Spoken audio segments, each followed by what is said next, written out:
Welcome to Theater and Stream, a film podcast. I am Matt, that is Chuck, and this is a minisode. It's a rare thing to get us both here for a mini, but we're together for one very special reason. 2 years ago, the British publication Sight and Sound released their greatest films of all time list. It was something that sort of captured the rapt attention of internet film discourse the world over. It's something that we discussed on this very channel. And now, 2 years later, we find ourselves in kind of like a similar debate. The New York Times just released their official list of the best films of the 21st century. If you haven't seen it yet, we will be sure to link a non-paywalled version of it in this episode description, so go take a look at that. But then once you're done poring over the list, come on back here, because we're going to talk all about it. What they got right, what they got wrong, what they missed, what they, got right on the money. And then, if that wasn't enough, we're going to cap the episode off with our personal lists of the best films of the 21st century. So, I don't know if you wanted to just get right into it, Chuck, but anything else you got to cover? Oh, yeah, just that my trimmer was malfunctioning on me, and my beard got way shorter than I intended. So, enjoy the beautiful visage of my double chins. I can't hide them behind hair anymore. And yeah, we are going full pink for this because I feel I know bylighting is technically blue and pink, but I think that's proper, film internet snob, set design as it were. But this little exercise that it's fun to do, and it's fun to think about. It's also fun to see what other people are, championing and to judge them for it, because there's going to be a little bit of that going on. But at the same time, it was just a great opportunity to take a step back from the endless present that we live in as content, hounds, as we are, and and consider things a little bit, take stock. We're at a demarcation point. We're 25 years into this millennium, this century, and there were a lot of movies I had forgotten completely about that I would not have thought about were it not for this list that the New York Times put out there and us taking our opportunity to do our own assessment. And I guess right out on Front Street, because we'll probably link to it, we did our favorite films of all time in an episode a few years ago. And I just have to acknowledge that I really had to kill a darling of mine, of my all-time favorites, and not putting it on this list of the quote-unquote best. It's not on there, but I just wanted to let you know that it was at 26. There was just, and that's I Saw the Devil. Go watch it. It should have been on the New York Times list of their top 100. And if we had had the time and I guess the arrogance to do our own full list of 100 films, maybe we can do that as as a goof, every once in a while. Here's my 26 through 50, and so on. We can just work our way backwards. I don't know. But yeah, I Saw the Devil. I love that movie, but I kind of approached this exercise a little differently than just what is my favorite. I put other factors into the equation. And I guess we can get into that a little bit later when we talk about our own methodology. But when it comes to this New York Times list, what the heck, how did they arrive at their top 100? Yeah, so basically their criteria was they pulled 500 filmmakers, stars. I should have put quotes around stars too, because that's kind of weird. But then also influential film fans, which I did put quotes around, because what the fuck does that mean? I have no idea. I'm guessing probably just influencers and reviewers, that type of thing. And so, yeah, that's a little weird. But yeah, basically voters decide what the word best means, which is not something I'm really a fan of. No. I almost think that it kind of makes this entire thing not worth doing if you don't define what best means, because best can mean a lot of things. Like in our case, when we do our list, it's going to mean favorite, or a very very non-objective way Yeah, to look at things. yeah, That's kind of how we looked at it, I mean, it is impossible to be completely objective, but some people might think of it as that way, like, oh, I don't need the 100 best films that I think are the best. I need what I think are the most important, or something like that. yeah, So yeah, right out the gate, didn't really like that. And then pretty the rest of it's pretty self-explanatory. Any film released from January 1st, 2000 is eligible, and the results, of course, are aggregated. And so that's why we might see some weird movies and weird numbers, because it doesn't necessarily mean that a bunch of people put a certain movie at number, one or two or five. What it means is just a lot of people put it on their list in general. And so that's kind of the yeah. criteria that they It's use. it's ranked choice voting essentially. Maybe not quite exactly, but yeah, it's aggregated. They're like I am almost certain that some of the movies that these 500 people voted for, they were the only one to vote for them. And Mm. you probably also saw for like certain filmmakers, the reason why they only have one on the list is because they've made so many in the last 25 years, and there was Yep. just a lot of watering down happening. Like the fact that like someone like Ridley Scott or Steven Spielberg is only on this list once is pretty insane when you think about it. Like not that I particularly champion like it's like a particular film from those filmmakers. They're not on my personal list, but I just expected these jabronis on this list to just be like, "Oh, I love Lincoln," or like, "Oh, I really want the like." Somebody was bound to think that like Catch Me If You Can was like one of the best films of this new century so far, but they didn't. They like the fact that it was Minority Report was actually kind of cool in my opinion, because like I love that movie, and it's kind of forgotten in the discourse around modern Spielberg. Everyone's so caught up in the other things he's done, but then again, it's like the reality is, it's like like with certain movies, especially from the front end of the last 25 years, when you get a chance to stew with it for a while, I think those have more staying power in terms of relevance and credibility. Versus someone being like putting the Post on their list. Like I think you're an idiot if you did that. But like, Yeah, I mean, it was to get into the list proper. It's there definitely is a type of movie that did not fare well in, or types of movies that didn't fare well in this. And yeah, I mean, you already mentioned kind of the types of movies that Ridley Scott and Spielberg make are often blockbusters, I guess you could say, or at least high budget like dramas. And those types, mass appeal, high yeah, budget dramas the didn't really the fare middle, well. the middle, the center targeted movie, the one Yeah, that you could throw on at Thanksgiving without anyone huffing or puffing about it. They didn't really make yeah, this yeah, list.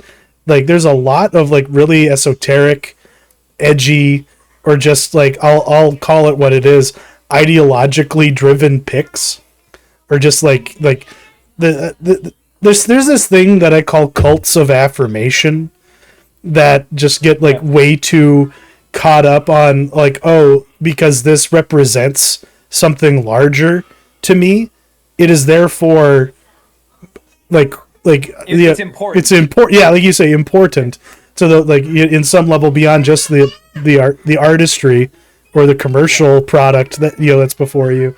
Like there's something else that takes precedence that just makes my eyes roll, because objectively and subjectively there's a lot of middling films on this list, some of them way too high, and with like recency bias all along with it. But like, what were some of the most egregious, placements? I would say, yeah, I mean, yeah, we got a bunch of them on here, but for me, I mean, I've never really been like a spotlight guy. That's like a really just Dry. like bland, yeah, Yeah, dry, bland drama. I just don't see. To me, that's like the type of movie that people, if that would have won like the best picture that year, it people did. would look. It did? It did. Oh my God, I like completely blanked that from my But memory. that's how Yeah, like it's like unmemorable, like and impactful it literally isn't. Like with that yeah, it's like movie, yeah. something it's something that you should look back on with like embarrassment almost, kind of like how people look back on like Green Book when Yep. Green Book won, Yeah. and it's like oh God, this one, Or like or The like Big Shakespeare in Short. Love. Yeah, like the Yeah, Big The Big Short, Short. Yeah, that's another one where you're just like, really, that's on there. I had that same thought about Bridesmaids and Get Out. Like you said it was out of pocket to put it at number 8. And yeah, I agree. I was like that like this is crazy. This is cuckoo bananas. And that just shows that a lot of people who voted voted for it obviously somewhere on their list. We don't know where they placed it. Like did it take that into account? Like if somebody voted at the 1, did it get more points as it were? Or is it just if it was I on a list, it got bumped up? yeah yeah because it was when people voted, they only did a top 10.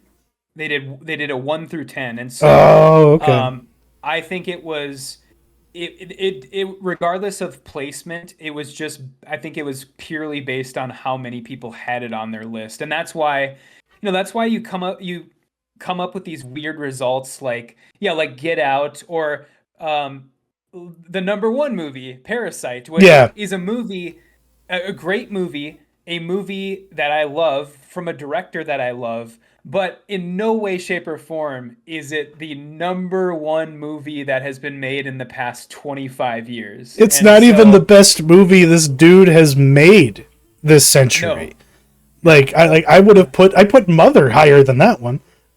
Again, and yeah, yeah, even Snowpiercer, to a degree, I like more. Like that was a good movie. It was groundbreaking. It did a lot of amazing things, and for the rest of the world, it was their entry point to Korean cinema. But yeah, we're hipsters. We're snobs. We have a more refined palate. We have more exposure. We know better than these people. And yeah, like it should have been in the top 100. I would not put it there. yeah. Well, see, the thing is there are a number of movies that were in the top 10 that I could totally see being at number one instead of Parasite, like Exactly. um, Mulholland Drive, There Will Be Blood, No Country for Old Men, any of those. I would at number one, I wouldn't even blink an eye at. Dude, if, And if but In the yeah, Mood for Love was there, I would have been like, fair. I get it. yeah, Like hmm I'm glad it was as high as it was.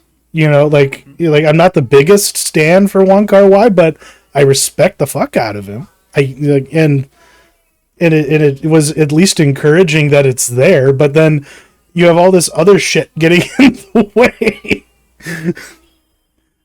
to a yeah, like degree. oh here's one that I wanted to ask you about. You had put this on your movies that have no business. Yeah. What's your beef with Phantom Thread? I want to know. Well, like it's good, but I just like his other movies more. I Better. guess. Yeah, Okay. yeah. They're like, and I respect them more. Like there was something like his other movies. There's something inscrutable about them. There's something that keeps me coming back to them. That I get something out of them every time I watch them. I've watched The Phantom Thread like 3 times, and I kind of just said, okay, I've penetrated as deeply as I'm ever going to with this. Like it was an interesting exercise from PTA, but yeah, it just felt really strange to me. Like it's not that I think it's a bad movie by any means, but like I'm one of those weird guys who's a big fan of Inherent Vice, and that's Like, I would have sooner seen that on the list. But I know I'm in the minority on that one.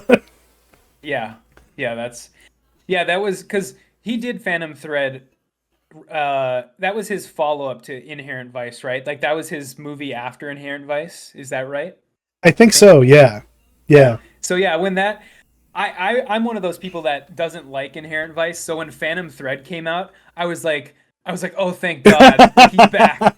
He's back. You know, he's back from like whatever cuckoo land he was running in with Inherent Vice and Pinchin Land. And now he's back yeah, in Pinchin Pinchin Land. Land, with his next Yeah. movie coming out soon. Yeah. Well, what about this? This is probably the the thing that's getting the most sort of press or the most sort of eyeballs from this list, and it's this little movie. It's basically this list's Gian Dielman, and it is a documentary called The Gleaners and I. And so, what Yeah, do you know about this movie? I had never heard of it before, Same. but before this list came out. That was my introduction to it. And because I saw it there, and I saw that it was also on the, the last, like list of all time thing, and I don't really know anything about Varda. I'm not as very versed, but I like the idea of a weird little documentary shot on a handy cam about this weird French pastoral practice of people just like picking over the refuse from after a harvest has been completed. Like, that sounds interesting. It does. It genuinely does. But it and I need new documentaries. I need something interesting in my life. So I'm intrigued by it. I'm interested, but yeah, it's funny that it's there. For like I had it had not registered for me at all. Yeah, it is a strange one, and kind of like Gian Dielman, I feel like the inclusion of it there's like a confluence of events that happened that made it appear on this list, in my opinion, anyways, or in my sort of working theory, and it's basically that you know Agnes Varda died recently, Oh. and her final she right before she died, she released her final documentary, which was essentially like her swan song. Like I don't know if she knew that she was gonna die, but she knew this would be her final movie, and so that was very popular. And then this movie also actually did appear on that Sight and Sound list at number 67, so that probably has something to do with it. And then Criterion recently actually released a Varda box set, and so I'm sure a lot of people picked up the Agnes Varda box set and kind of jumped into her filmography. And then also, I don't think it would be any stretch to presume that in the year 2025 there are more women and non-Americans in the voting pool for these types of things, and so of course you're going to have more, just more women directors, more foreign directors, because I believe I think Varda's from Belgium, I want to say, and Yeah. so I think that probably has a little to do Yeah. with it. But yeah, that was interesting. I found that really really interesting. Yeah, a lot more diversity of opinion and perspective going on, which should add some more spice and life to the Mhm. proceedings. One would think, but like that's how you wind up with like votes for Daddy's Home and Yeah. and like a hard boiled novelist voting for Inside Out. I guess, Yeah, but Dennis Lehane, yeah. yeah, yeah. What a G that guy is. You're being up for that, but yeah. Other than that, yeah, I just need to reacquaint myself with it. But yeah, it was a reminder that I haven't seen everything. Like Yeah. Yee Yee, I've heard of, I've never seen it. Voltaire, I've never actually seen Voltaire. Um, and Yeah, but then I was also taken aback by how many I had. Like there was maybe mm, like 8 movies that I hadn't seen. yeah. Yeah, I mean, I think that um for as much of this list as much as this list has sort of these weird sort of out of left field picks, it does also have a lot of like basic bitch pics too, Oh where yeah. it's like, Oh yeah. because this is essentially a populist thing at the end of the day, and so you get a lot of this very very like movies that everybody has seen, basically, and I think that's why like um there's a lot of like Alfonso Cuarón, which Yeah, way too many of him. yeah, a lot of him. There's there's a lot No, of Nolan, lot of which Nolan. yeah, a lot of Nolan. There's a couple Scorsese. There's a couple Wes Anderson. Actually, less Wes Anderson than I thought there was gonna I'm be. surprised Moonrise Kingdom wasn't on the list. No, it wasn't. That was shocking to me. Yeah. hmm And yeah, so it's interesting in that vein too. But yeah, we had kind of hinted at it earlier, and I did want to make a mention of this, that essentially the who are the losers when it comes to this list, as far as like both in the people and in the genres. And one of the things that I kind of noticed as I was perusing it was Australian directors just Yeah. completely got the shaft. Like I tried to make a list here of all the notable ones I could think of, but like David McCod, Jennifer Kent, Justin Kurzel, Baz Luhrmann, Peter Weir, James Wan, Andrew Dominique, John Hillcoat, Craig Gillespie. Even if you want to go super recent, the Philippou brothers Yeah. did Talk to Me isn't on there, and so Australian directors just completely got the shaft. No And then the other Dominique thing, is insane. it is, yeah, that is nuts. Like, I mean, I understand why Blonde didn't make it, because we were like the outliers when that movie came out. We were like like internet's number one Blonde champions. But yeah, Jesse James not making it is nuts. And That's a I mean, crime. even like I know that Killing Them Softly has like quite a large cult following too, and I so almost that put it on my list. yeah, I almost so did. that Yeah. I would have expected. And so yeah, those are, I mean, Australians really got the shaft. And then one of the things that I also kind of noticed was horror in general got the shaft unless it had a larger message, like you pointed out earlier, something that is a horror movie, but it's actually talking about racism, or it's a horror movie, but it's actually talking about sexism or classism or something like that. So-called like important horror movies are on the list, but I find the omission of movies like Saw, like the first Saw movie, the first Conjuring movie, the first Paranormal Activity movie, I find it expected, but just kind of weird, because those movies were huge. All three of those movies were huge, and they were critically lauded. But then their sequels, their endless sequels, sort of ruined their legacy. And so I think unfortunately people have a bad taste in their mouths for those movies now, but very very inexplicable to me. But yeah, what did you think? What about what did directors or genres? What did you think got the shaft? I expected more documentaries, honestly. I expected more animation. Like, obviously, Yeah. most of the people who voted on this list don't have children.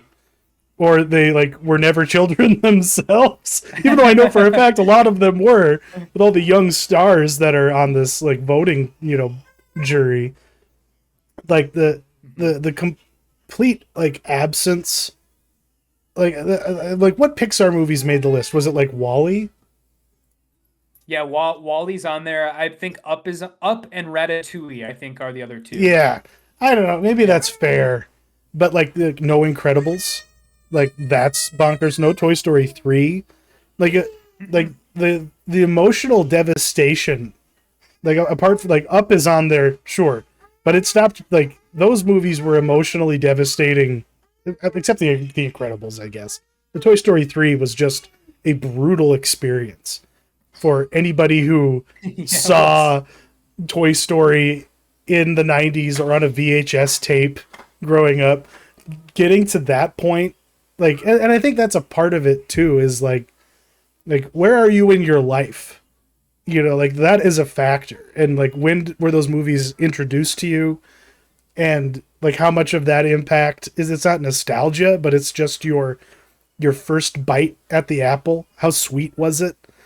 And I think it is bonkers to me that there's not more animation, that there's not more Hayao Miyazaki. Like Mhm. the Wind Rises is definitely up there, but it Oh yeah. didn't soar high enough for it, like people to care. Because yeah, like there's so many movies out there to watch, and and I guess they just must not have had the broad impact necessary to get over the hump here. But Mhm. no Kim Ji Woon, you know, like I left him off my list, and I guess other people did too. But Yeah. like like the because like the good, the bad, and the weird, I think deserves more love. You know, like as far as like that was a lot of people's entry point to Korean Mhm. cinema, especially when it was first on Netflix Instant, as it was known at the time, the Instant Queue. Yeah. Like the like that's pretty crazy.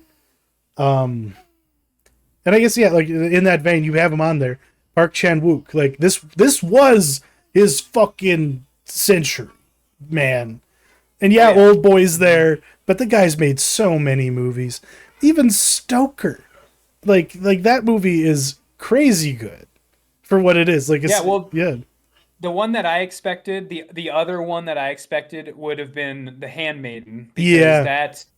that's sort of like the I think that's the other one that people are very, very high on, other than Old Boy. And but yeah, I mean, he even had, I mean, the other Vengeance trilogy movies Mm-hmm. were also this century. And it's almost as if people watch Old Boy, but then don't watch the others or something. I don't know. They're not But completionists, you know. They're yeah. not dedicated practitioners, you know, of the cinephile, you know, arts. You gotta be Yeah. desperate for the next gulp of fresh air that these movies provide. And Mhm. yeah, I'm glad you pointed out all the Australian directors, because that it is egregious, like completely egregious that they got no love. Because I Mhm. love Australian cinema. Yeah, like ever since I was like Yeah. before I knew or cared enough to like as a child, like that's my parents exposed me to that. All those Peter Weir movies. Fuck yeah, fucking Peter Weir. Like yeah, I guess Master and yeah, Commander. Stern Yeah. Commander, dude. He's yeah, because he's all but retired, you know, and that's too bad because he was a master. But I guess we Well, I should guess the elephant in the room. Superhero movies. yeah. They are not cinema unless Christopher Nolan's directing it or Ryan Coogler. What the Oh yeah, yeah, Black what Panther. the fuck? Yeah, like, and that's another one of those where it's like everyone just has way too strong of feelings about a, in my opinion, just another middling entry in a middling, you know, movement, you know, in blockbuster cinema.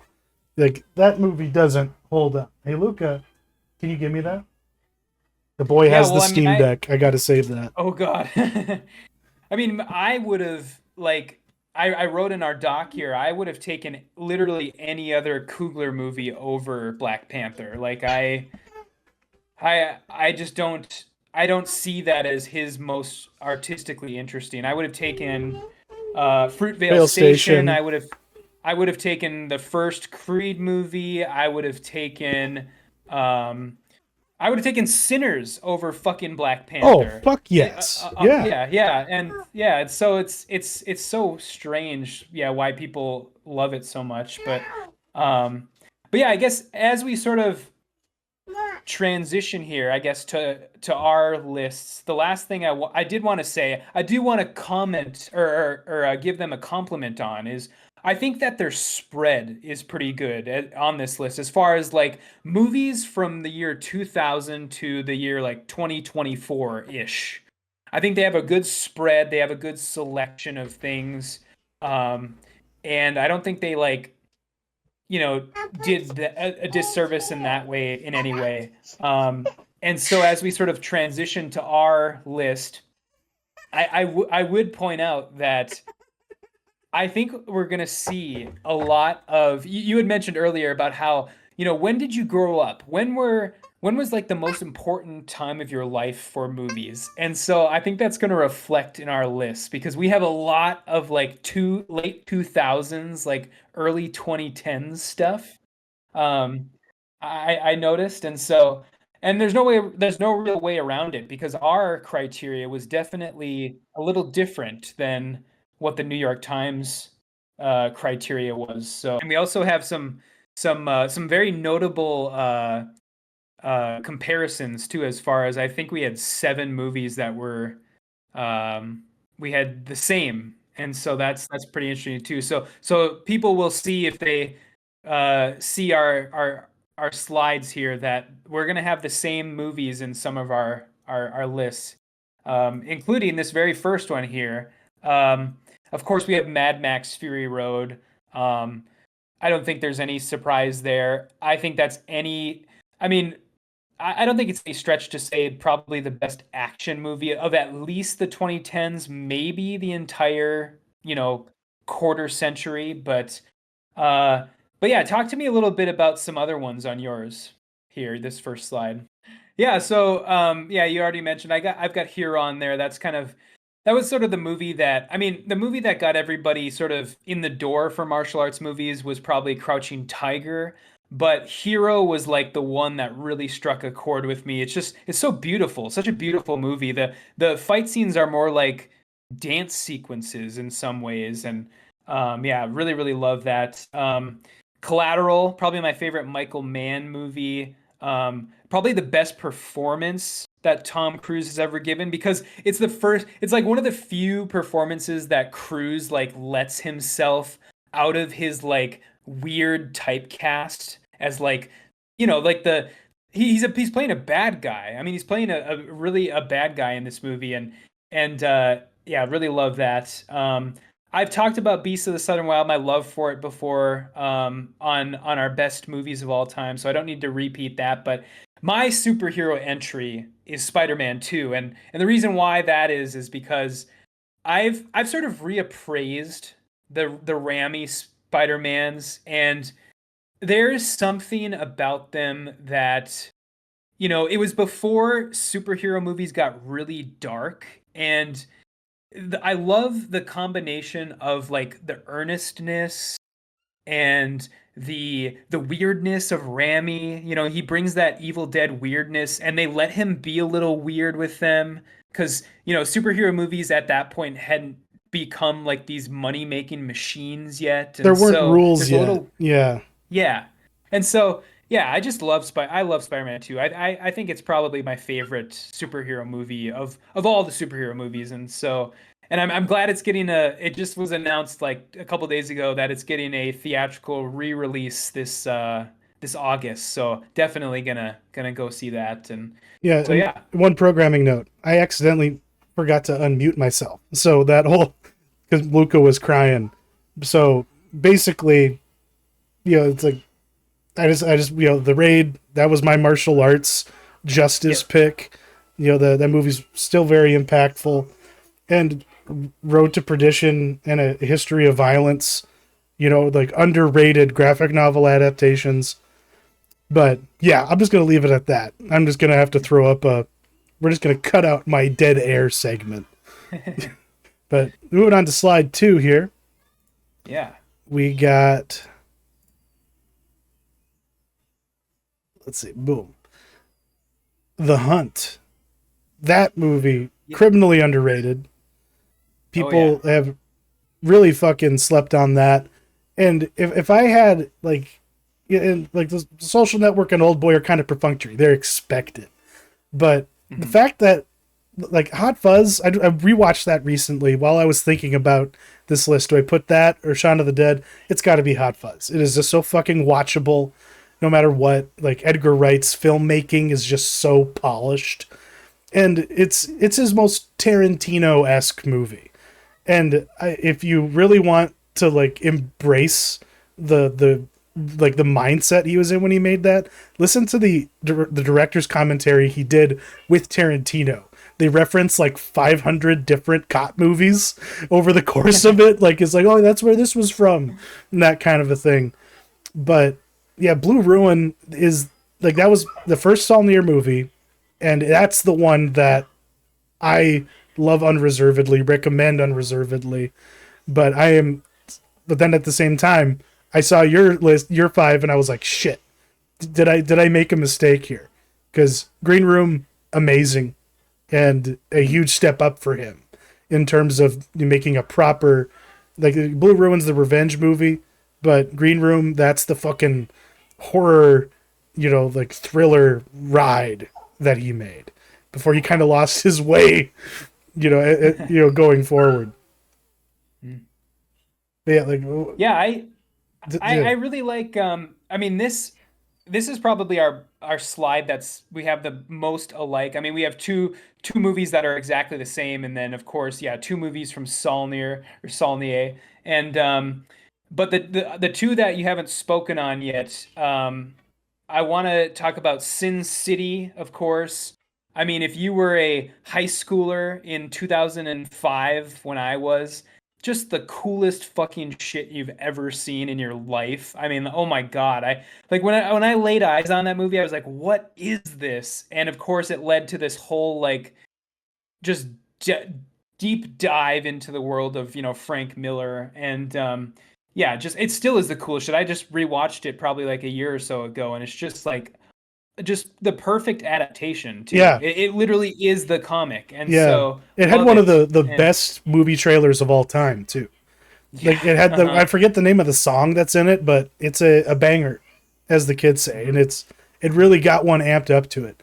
I lied about how old I was to the lady who To definitely go see knew it. to rent it. Like, Oh, to rent it. yeah, I was 16 because I didn't get to see it in the theater. I had to wait Okay. and rent it. And I was in the same grade as this lady's daughter, so she should have known I wasn't old enough, but she still let me get it. Yeah, and then the other one too, we haven't spoken at all on is The Descent, which Yeah, is probably I mean probably one of the more out of left field picks on my list.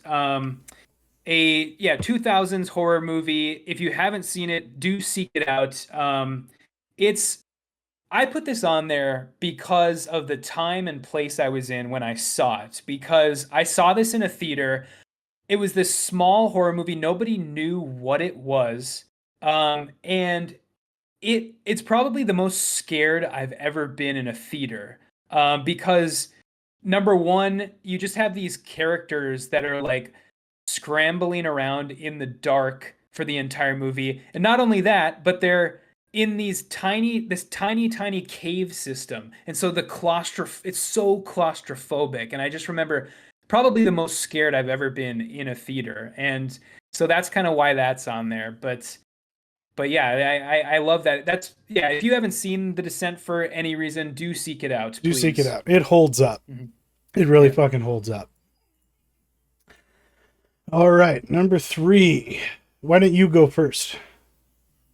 Yeah, so we've both got our Kill Bill, or I shouldn't say our Tarantino, not Kill Bill, our Tarantino stuff on this one. So I've got Kill Bill, and I didn't delineate between Volume One and Two because Yeah, I you have shouldn't. seen well, yeah, you shouldn't in general because you should treat them as one movie, but I've seen the fan edits of the whole bloody Oh, affair, and so I'm just counting that. And but then of course um, we both have Michael Clayton, which is to be expected. We've talked about that before on the show in episodes past.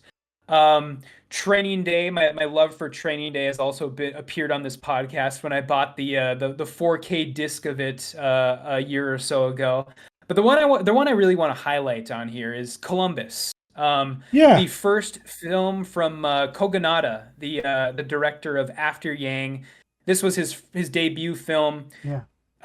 It is this very small, beautiful movie about John Cho going back to his hometown.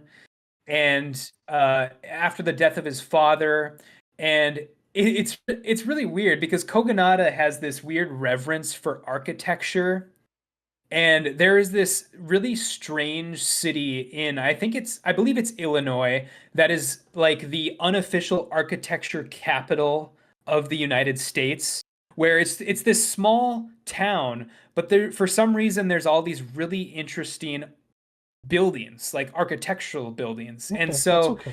you just get all this really, really It's okay. beautiful Okay. cinematography and it's a No, quiet, honey, it's Batman's powerful day. movie, just like Just, After Yang I'll was. be done. You're But not yeah, charging I, yet. I, Just I give me a second. absolutely love that movie, and so Yeah, yeah, I mean that's, oh, and then of course I have Memories of Murder, okay. which I need a chance to is talk. Okay. my obligatory Bong I need a little Joon-ho bit more than that. I want you to watch your movie. uh entry into the list. And so Yeah, sure. yeah, those are kind of my ones for Okay. this I need this to talk. slide.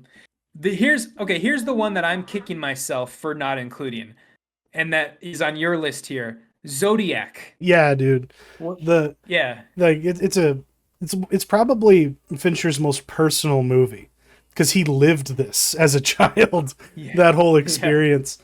But yeah, it blew my mind when I first saw it, just because the breadth of it, and yeah, everything that it explored, and like one of the it's the beginning of the Robert Downey Jr. Renaissance, along with Kiss Kiss Bang Bang. But the really the reason why this movie sticks with me is because of the God. I forget exactly what the name of like the state park is, where that couple's at the lake and they just Oh, during the see day. during the day, Yeah. and they just see Zodiac creeping up on them slowly. With the shot where he starts stabbing her, Hmm. like haunts me. And Yeah. yeah, for a society that's like as like addled on true crime as we are, that movie I think is just kind of lost in the shuffle. It's Luca's candy. Can you throw that out? And Yeah. It's almost it has so much power still. yeah. Yeah, it's almost perfunctory at this point No, because of all the true I need to crime that talk. we find Well, not ourselves right now. in these Okay, I days. can do it later.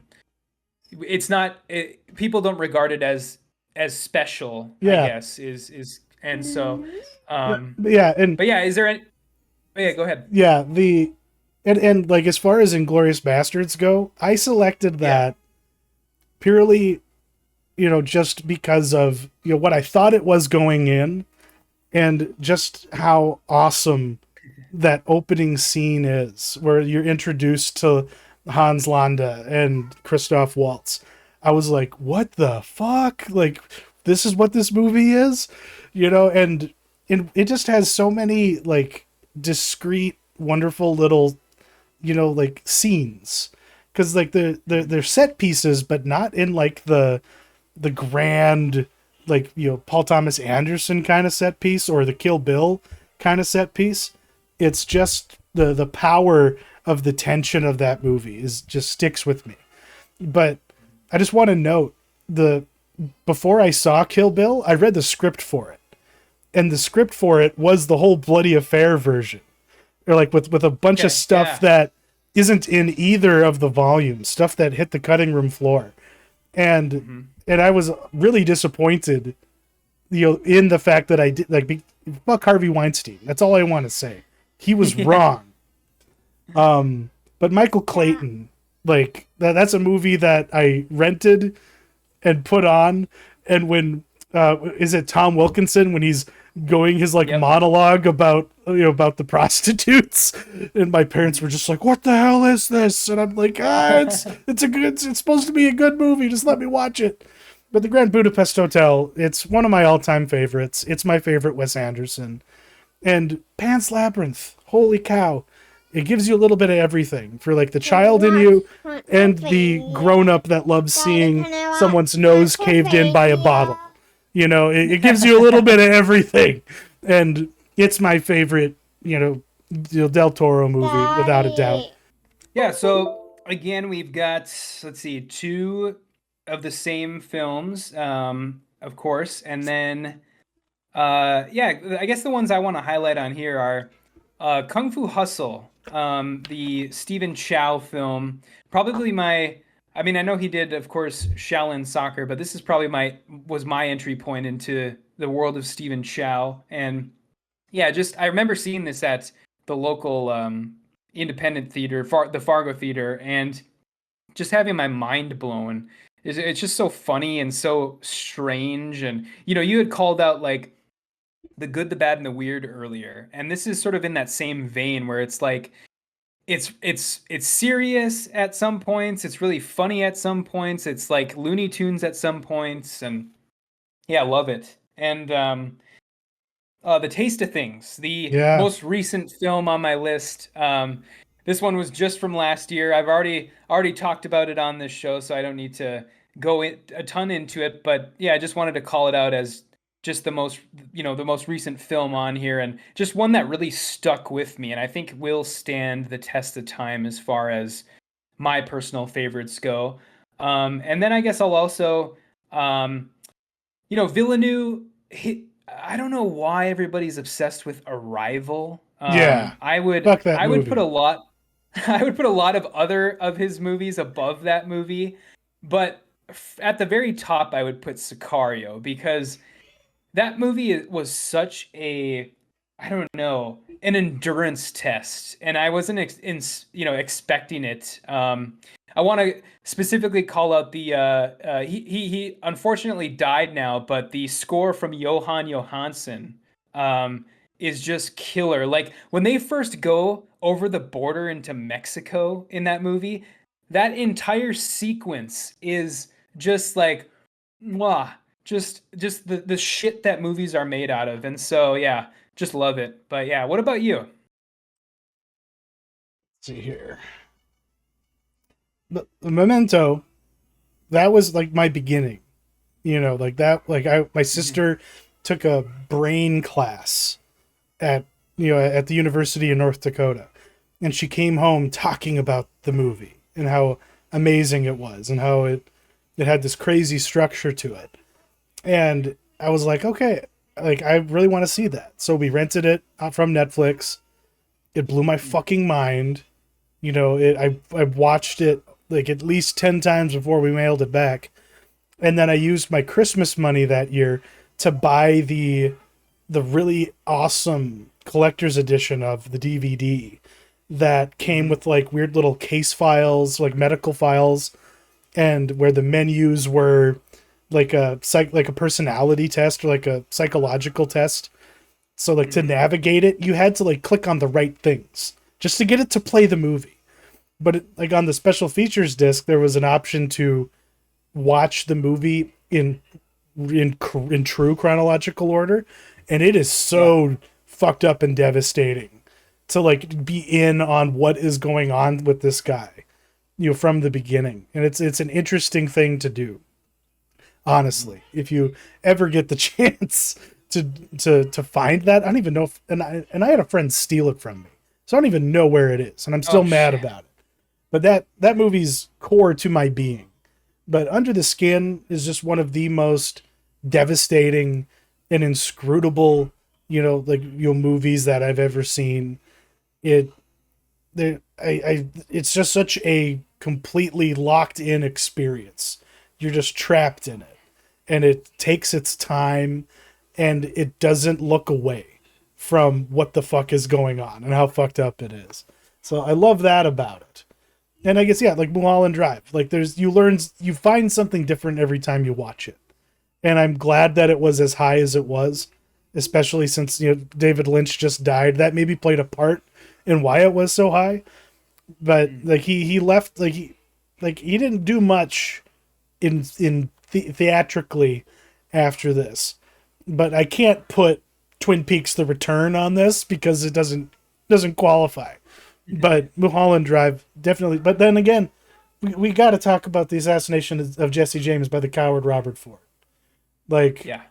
like how fucking awful is it that that movie did not get the love it deserves? It is an immaculate.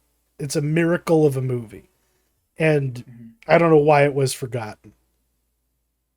Yeah, it was incredible. I mean, 2007 was just a year for movies. I remember there was a time period where the assassination of Jesse James, There Will Be Blood, and No Country for Old Men were in the movie theaters at the same exact Oh time. my And it's god. just like it's just it's crazy that that was even a thing. And so um I remember seeing all three of those in theaters, and this one in particular like stuck with me. Um, and I think if I remember right, yeah, it was my number one on my favorite of all time when we did that list a couple years back, and so yeah, just incredible. All right. Now we're coming to the end here. Or should we talk about Children of Men real quick? You know, was that Yeah, I movie mean it's properly placed on the New yeah. York Where Times was it list? again? It was. Yeah, I'm not Yeah, sure. I'm not sure while I where it was. I mean, it scroll was. through this list here, It definitely wasn't anywhere near the top 13. 20. It was Oh, 13. 13. So Okay. respectable. Yeah. Yeah. Yeah, very pretty high. And so yeah, it was I'm glad that it beat out every other Cuarón movie that could have, because I think Gravity was also on there, It was and Roma. Roma, and so yeah. Children of Men EU is Mama definitely the one that just Tambian. Like, who gives a shit? Like those dudes kiss at some point. The lady's got cancer. This is the one. Like, if it's a desert island movie for me. Like, it's got to be there. yeah. Yeah. Yeah, it just yeah, great. And another one that just took people completely by surprise, and one that is it's sort of legend has grown over the years. Like people really liked it at the time, but I think its notoriety has only gotten more and more as the years have gone on. And not to be someone to bang on the drum about issues and importance, Hmm. but it was so fucking prescient about so Yeah. many things, and it deserves a lot of credit for it. That the scene that I think doesn't get the love it deserves is when he's riding in that car to visit his like half brother or cousin or whoever it is. At like the guy who's got like the Michelangelo hanging out in his Yeah. house. Hmm. And the Court of the Crimson King is playing. Oh, chills. Yeah. That's one of many Amazing. chills that movie will give you. All right, fanfare, banging of the drums. Number 5. Yeah, this is let's see here. We've got, well, of course we both have the Lord of the Rings on our list. I did the Very right thing interesting. and combined them. Did Like, all of them. did Yeah. all of them together because I do not believe in separating those. And even though, Mm-hmm. like, I know the vast majority of the millions upon millions experienced it in theaters year after year. Very few people have done the movie marathons or done the theatrical showings of the full trilogy, but like I couldn't even, maybe I should have put the extended cuts on there, but it's like it's a monument.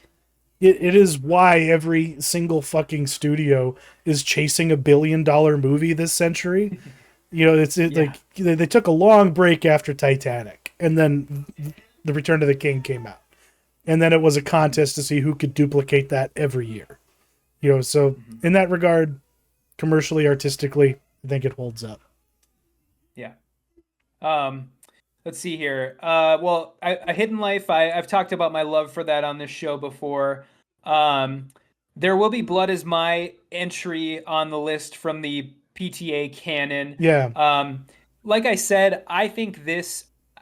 I mean, if there's any movie that appeared on the New York Times list that I would put at number one, it's probably this, because it was just so like you couldn't get away from it when it came out. It was so just in your face, and like everybody was talking about it. It was on the top of every single list. The whole like milieu that year was, do you like There Will Be Blood better, or do you like No Country for Old Men better? And the right answer is There Will Be Blood. And yeah. I'm here to say that. And so yeah, just incredible. And then my animated sort of, I have to admit that I put this on there because I felt like I needed at least one animated film. And so probably one of my favorites of all time, Coraline. Um, just surprisingly dark and weird. And I remember one of the few movies that was awesome to see in 3D back when 3D was having like its renaissance in like the mid 2000s. Um, and then yeah, and then Diving Bell and Butterfly. Yeah, Just interesting. a devastating foreign film that sort of this was one of the movies that was playing when I worked at the Fargo Theater, and so it was one of my entry points, sort of into the works of Julian Schnabel, and yeah, just fantastic. But yeah, what about you? See, I went with the Master for my PTA pick because Mhm. I knew everyone was just gonna, there will be blood. It's expected, but the Master it kind of had that same effect for me when it came out. It it just had this air of mystery around it. It was the Scientology movie, but it's got those two central performances and the in that 70 millimeter. I've never seen it properly in that format. I saw it in the and I think you were with us, Eric and I. I think we all saw it together in the second Mhm. theater at the Fargo Theater, that Yeah. tiny little hole in Yep. the wall. So, not by any means the most grandest presentation, but it's so impactful. It's still like leave like I'm still asking questions about like what the fuck was going on. But it and it's like it's the is those two powerhouse performances. It's like it wasn't just you know that singular performance like in There Will Be Blood. You had these two fucking titans, both like fighting for supremacy, as far as like who was acting harder, but it wasn't pretentious or obnoxious. It was like you were just thrilled to get to see it. It's like how lucky are we? And we didn't realize how fucking lucky we were because like think like 5 years later, we Philip Seymour Hoffman was gone. And like if ever there was a movie that Joaquin Phoenix should have gotten the Oscar for, it was this one. But the voters, neither of them got it. I think because they were both up for the same award. I believe. I think they were both up for I think Best so. Actor, and they should have just had tied it and just given it to those guys. But I forget who won it instead. But they didn't. Whoever it was did not deserve it. But Spirited Away was my animated pick. The that was my first Hayao Miyazaki movie. It rewatched it recently just to make sure. I'm very confident in putting it on my list. But Upstream Color, it's expected from me. It's my favorite movie ever. It's just Mm. a testament to what a singular individual can achieve. I know it's not for everybody, but it's the perfect movie for me. But Departures, of all the movies that I've talked about today, that's the one Yeah. I want people to watch.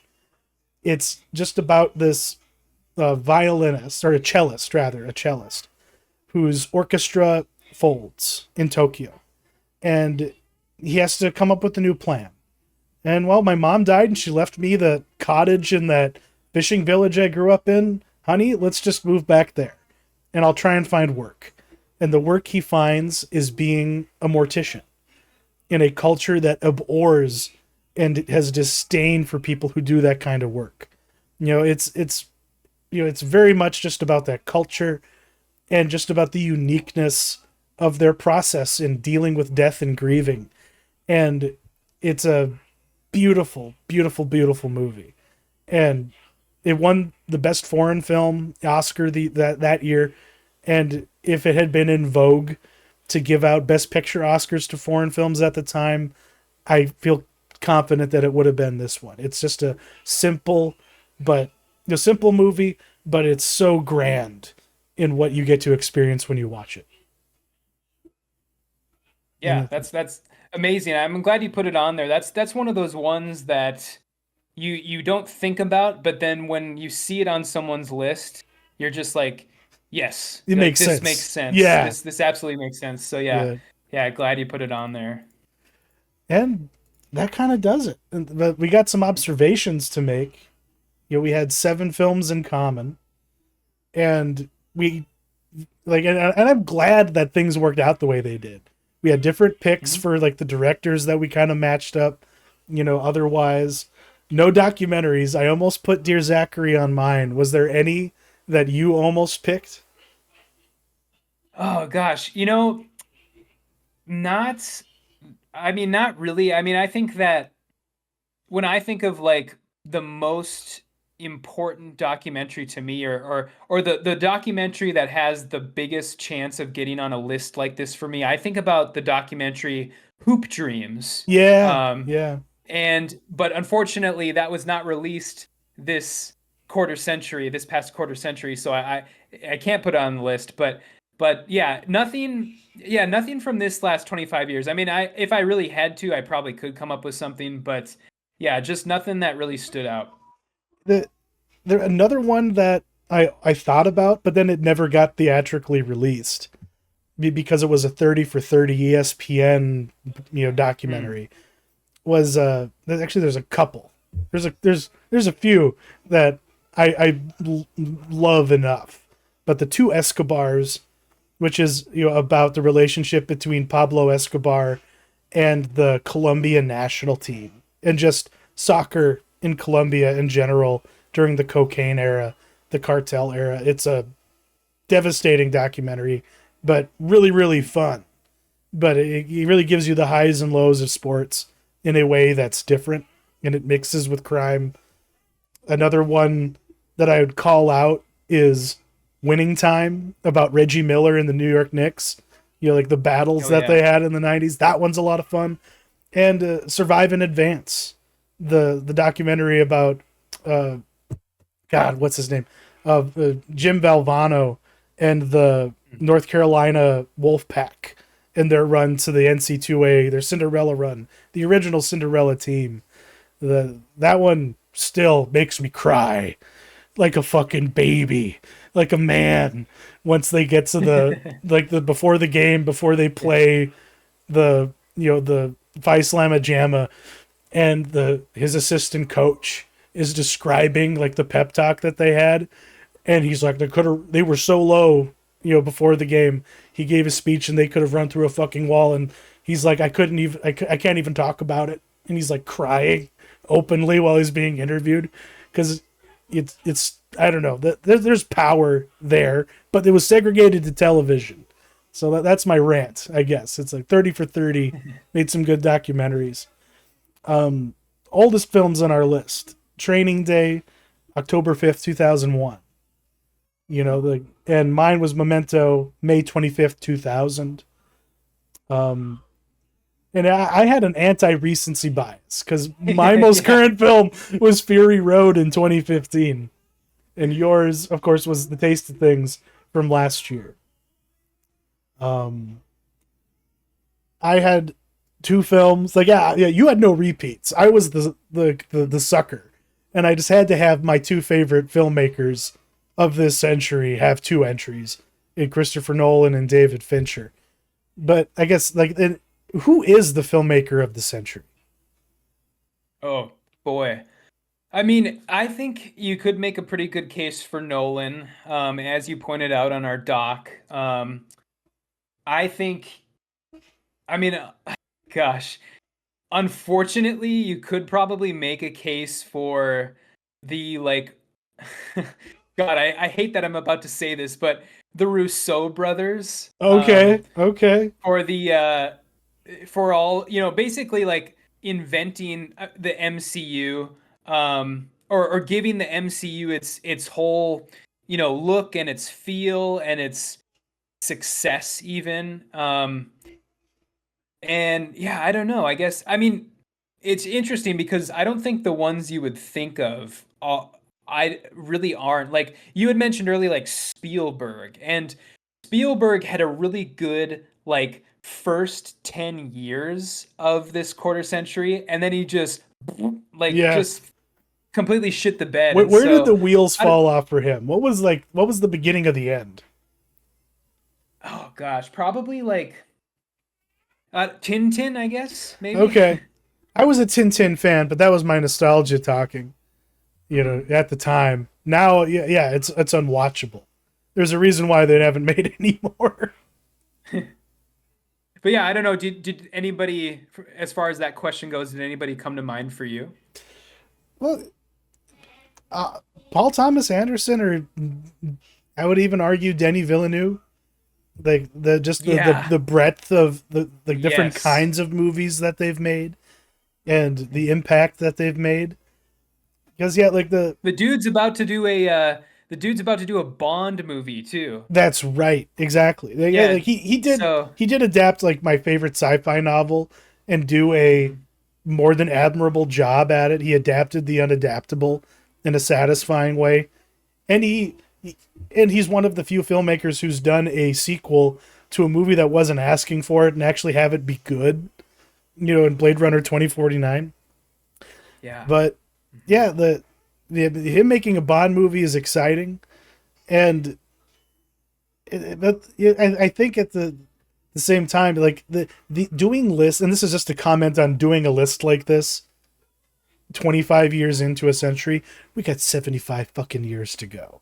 And yeah, we could all go up in atoms, in a nuclear war tomorrow, but there's a lot of time. And we got some young bucks like Ari Mhm. Aster, or like the Philippou brothers.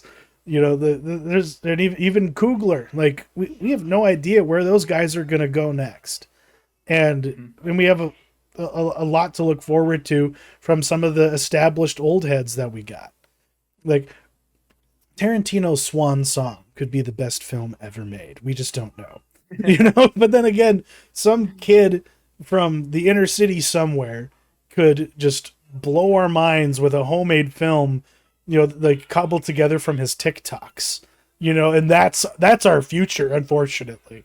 But Yeah. yeah, so who knows? Like Yeah. the real answer is we have some good candidates now, but that's just our currency and our recency bias showing, because we haven't experienced tomorrow yet.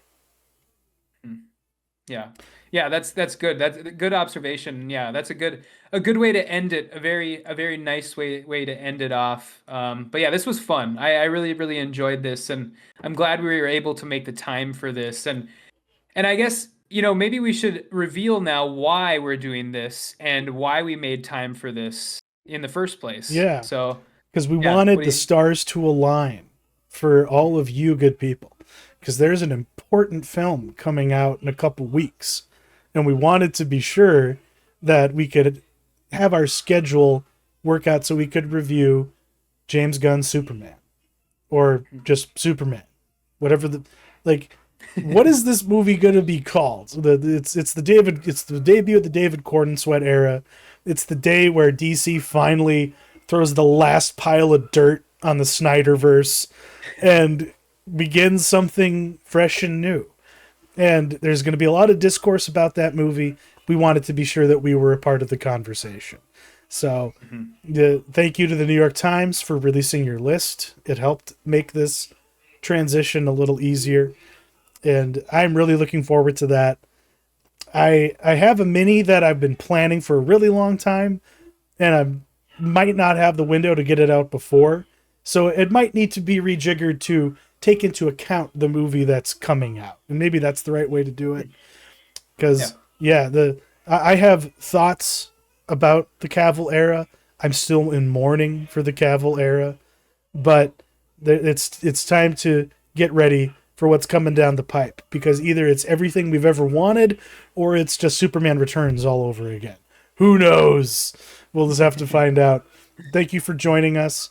Like, if you're gonna comment, please comment. Give us your top 25. Give us your top 10. Whatever it is. If you disagree with our choices and you think that we're bums, please let us know kindly, and we will receive your criticisms, gracefully. But thank Yeah. you, Matt. Thanks for making the time. Thank you for staying up so Yeah. late. Have a good one. Yeah. See ya.